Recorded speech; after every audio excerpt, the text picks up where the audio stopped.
Hey, it's Rob Hefner here for the Town of Pinetop-Lakeside. This is Talk of the Town. We're hanging out here in Town Hall, and I've got with me the Mayor Stephanie Irwin. How are you? Good, Rob. How are you today? Good. So today we wanted to talk about and let people understand the process that happened based around last week's meeting.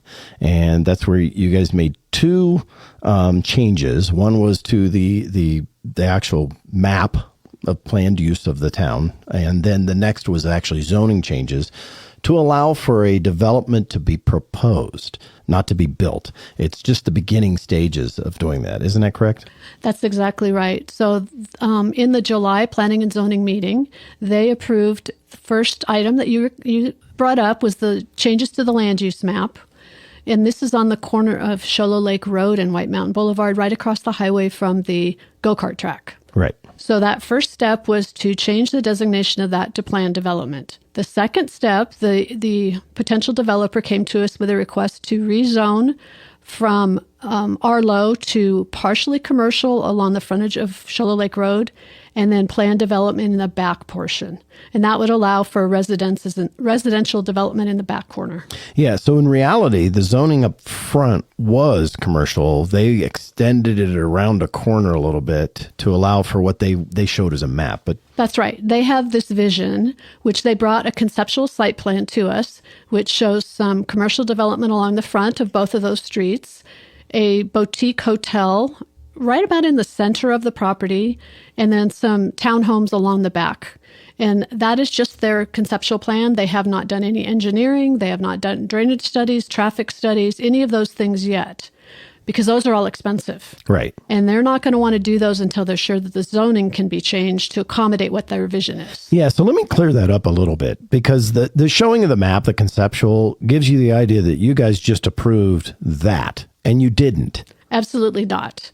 They're going to have to submit very, very detailed plans to our building administrator, Jeremiah Lloyd, and he will look at them for accuracy as far as the professional things that the council doesn't have the knowledge, the drainage studies, the traffic studies, those types of things. We rely on our staff to review those plans and make sure that they're accurate in that regard. And then it comes to the council and we look at it and make sure it's something that we feel fits in Pinetop-Lakeside. Okay, so you did the zone map, the zone change. You ended up making the zone change based upon the land use map first, because that has to be done first. And then you did the second step, which was the zoning. So it allows residential in certain areas and commercial in the other area of that property. Exactly. Okay. Now, that they can't build a thing, right? No, because they have not submitted any pure site plans. They've got to have, for the residential part, some kind of a subdivision plan. There's going to be required open space back there, buffering that we would like to see them do alongside the other residences along there. So there's a long, long way to go. Okay. So during the meeting, some people got a little excited and were a little emotional over the fact. And they're like, well, you need to table this and think about it more.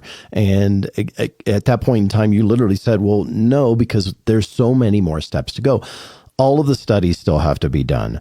All of the plans have to be submitted. They got to get down to detail. It's never just here's a map of what it looks. It looks like that. And having been on a planning and zoning commission before, I can understand how the map might not look much different. This map that they're showing us today might not look much different when you look at a map that shows them what they're going to build. But the whole details aren't there yet. And those all have to be approved by staff and get through that gateway. They have to literally be approved by staff before they can be presented as a plat design or anything to planning and zoning. Isn't that correct? That's correct. It'll go to planning and zoning and it'll come to the council. And we will have the ultimate say. And to the comments that this was rushed, I think the developer has been meeting with our staff for a long time, making sure that they had all their things done properly. And during the time between the zoning commission meeting and the town council meeting, most of the council actually went and walked the property, either with some of the neighbors or with a potential developer.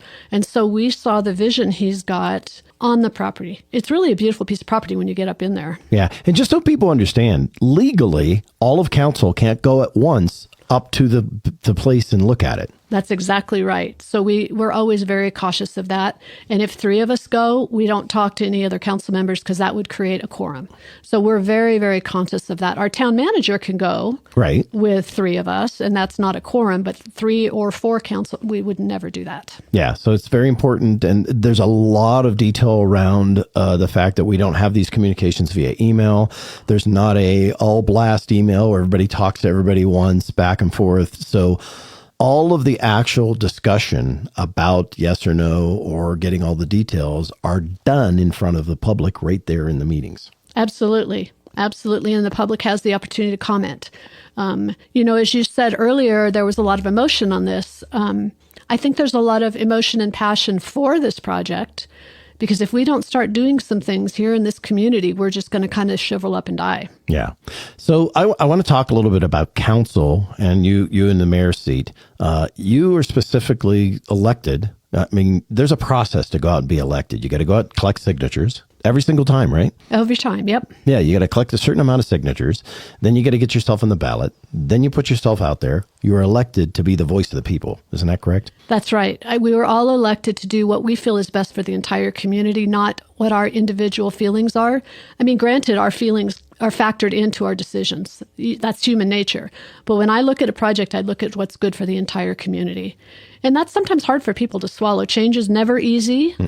But change is necessary. Like I said, we'll be stagnant if we don't change. Yeah, we had a gentleman definitely from the floor. You can go back and look at the meeting. I'll give you the link to the meeting here. You can go watch the meeting.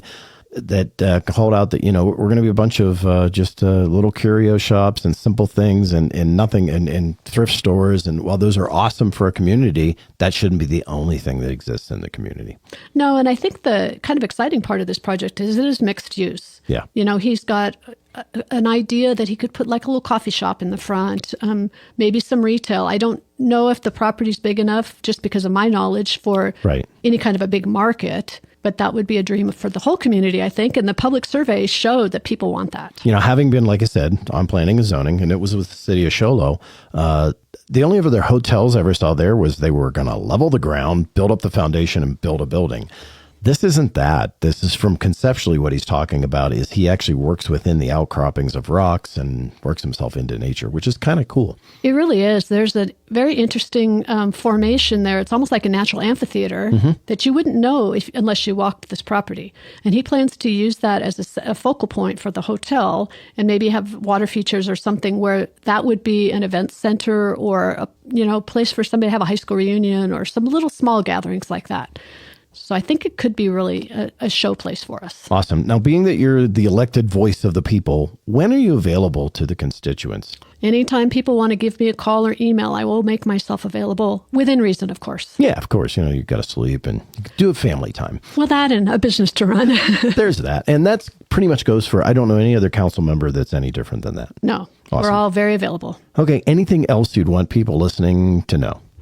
I would just like to let the community know that we are very serious about making this into a nice development, and we will make sure the developer, follows all the rules and regulations and does even a step beyond that. So I do think it will be what everybody wants, and that's quality development. Awesome. Well, thank you very much, Mayor Irwin, for your time today. That's going to be it for this episode of Talk of the Town. I'm Rob Hefner here for the Town of Pinetop-Lakeside. Check all our information below, and if you have any questions, just let us know.